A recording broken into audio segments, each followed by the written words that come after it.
What is going on, guys? I'm Steve. Welcome back to the channel. Welcome back to another video. If it's your first time stopping by the channel, hit that subscribe button. Trust me, you won't regret it.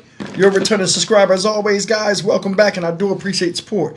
Guys, I'm going to talk about a story I seen, man. It's just horrific just to even think about seeing something like this.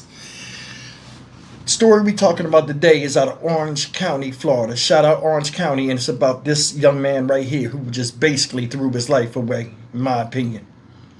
Guy you see up here is 18-year-old Jarrell Jones, right? And this guy got mad because a homeless man asked him for money. And he took his car and ran over the man's head several times in his vehicle before driving off.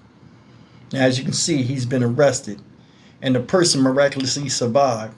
But I mean, what goes through the minds nowadays of people, especially younger people? We already have established that there's no respect for older people, regardless of their current situation in life.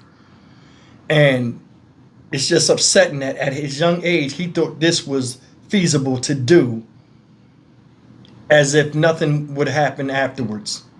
Take a look. A teenager is behind bars accused of trying to kill a man by running over him several times. 18-year-old Jarrell Jones is now charged with second-degree attempted murder. WESH 2 News investigative reporter Greg Fox live at the Orange County Jail this afternoon. So, Greg, incredibly, the victim in this case survived.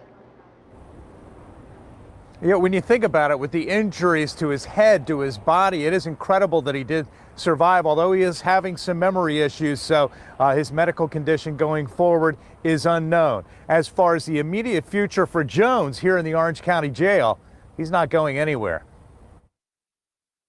I'm going to appoint the public defender to assist you in this case.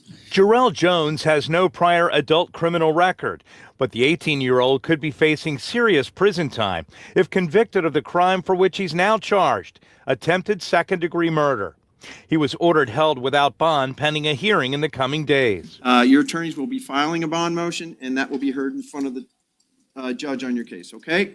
The Orange County Sheriff's Office says on September 16th, a pedestrian was run over multiple times by the same vehicle at Silver Star Road and Belco Drive. Jarrell drives a silver Dodge Dart. According to a witness, another driver who was right next to the suspect's car, she says that the victim was walking across from the auto parts store in this crosswalk and then appeared to be asking the suspect for money, and that's when he was run over. The witness further said the suspect first ran over the victim's body, backed up, then ran over his head. According to the arrest affidavit, he suffered a fractured skull and multiple brain bleeds. But when detectives tried to speak with the man who was run over, he had no recollection about what happened. Court documents also show Jones's girlfriend and another passenger confirmed Jones was driving the car that night. And again, as you heard the judge say, there's going to be a bond hearing for Jones at some point, and that'll probably be in the next few days at the Orange County Courthouse. Till then, he has no other hearing date that is set. Covering Orange County, live in Orlando, Greg Fox, WESH 2 News. Okay, ladies and gentlemen, I ask you, how sick was that? He's 18 years old, and that damn evil, or that damn possessed to where he can't control his emotions, to where just a simple request for help turned into a guy healing in the hospital from severe wounds. Take a look at this. It says Jarrell Jones, 18, was identified as a suspect in connection to a September 16th incident in which a man was found at the intersection of Silver Star Road and Belco Drive with life-threatening head injuries. The injured man was not able to speak with detectives at the time due to his injuries. Listen to this. It says the man had surgery for a fractured skull and 2 brain bleeds, according to the Orange County Sheriff's Office. The man later told detectives he had no recollection of the incident. Medical staff said the man appeared to have an altered mental status, the affidavit says. A witness, now it says, this is what it's titled, a woman claims she saw the incident. Now listen to this. A witness who was working as an Uber driver at the time of the incident told investigators she saw the victim walk in between her car and the suspect's vehicle, possibly to ask for money.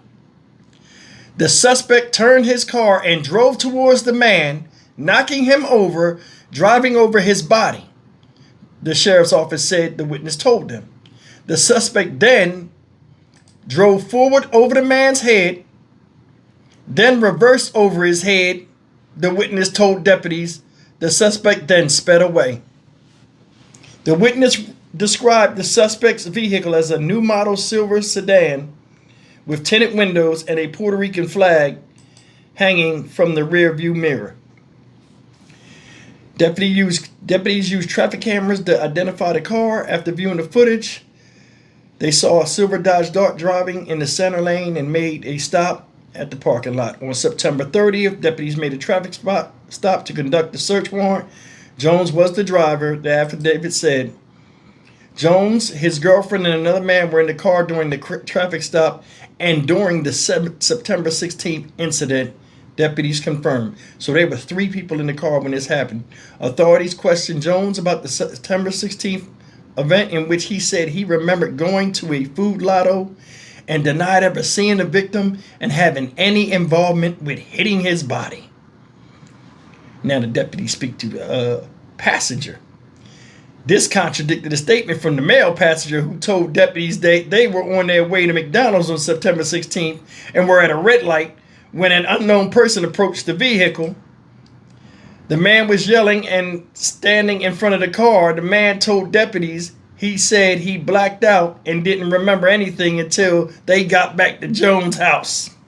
So you in the car, the guy screaming and hollering or something, and then all of a sudden you black out and then you wake up when you get home. Stupid stuff. Now look at this.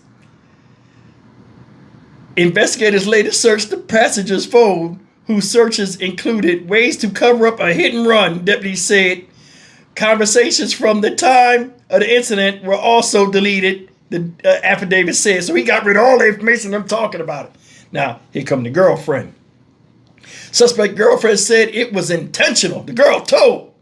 When the investigator spoke with Jones' girlfriend, she told deputies they were on their way to McDonald's when Jones honked his horn at the man several times, then drove his vehicle, and the man fell over. She told deputies she thought he did it intentionally. The affidavit said Jones told his girlfriend, "I thought he had something." The girl told deputies. She told deputies Jones backed up to see if he ran over the man, then turned the car to the right and drove off. Mr. Jones is facing second-degree murder, showing no regard for human life. Jones further denied the incident occurred, the detective said. So he's saying it never happened. His boy said the guy was yelling and he don't remember the hitting part. He just fell out when the guy yelled, and then the girlfriend told, yeah, he did it and it was intentional. Think about that. As a driver of a car, you have a certain level of responsibility on the road for not only the people in the car, keeping them safe, but being on the lookout for pedestrians and people also driving their cars. He violated all of that. Didn't care. 18 years old.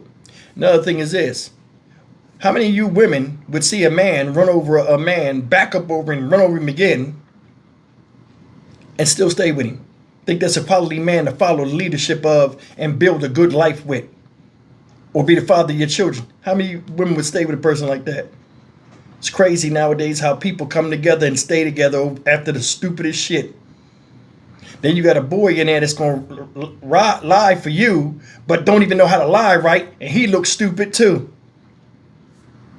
This dude's could have died. And here he is sitting up there. Now he's facing second-degree charges because somebody walked in between his cars and he didn't want them to ask him for no money. Don't you think about it? This guy did what he did intentionally because he didn't have time for that. His boy that's in the passenger seat gonna lie and act like he didn't see nothing even though he was in the car. How you don't see or feel you riding over a speed bump, let alone a human being? Then he got a girlfriend who, when the press was on with her, She told immediately. Shit is crazy. He threw his life away. And I can't feel sorry for him. Just crazy that everything now leads to violence and death, even when you're frustrated over the simplest thing. Need is need. Now this guy's arrested for second-degree murder, and most likely he'll take a deal. He don't know how his financial situation going to be, or his support system when he get out. He could very well be that guy that he ran over that was begging for money. I'm Stock Market Steve for the Dynamic Reason channel. As always, like, comment, share, and subscribe. I will see you in the next video. Take care.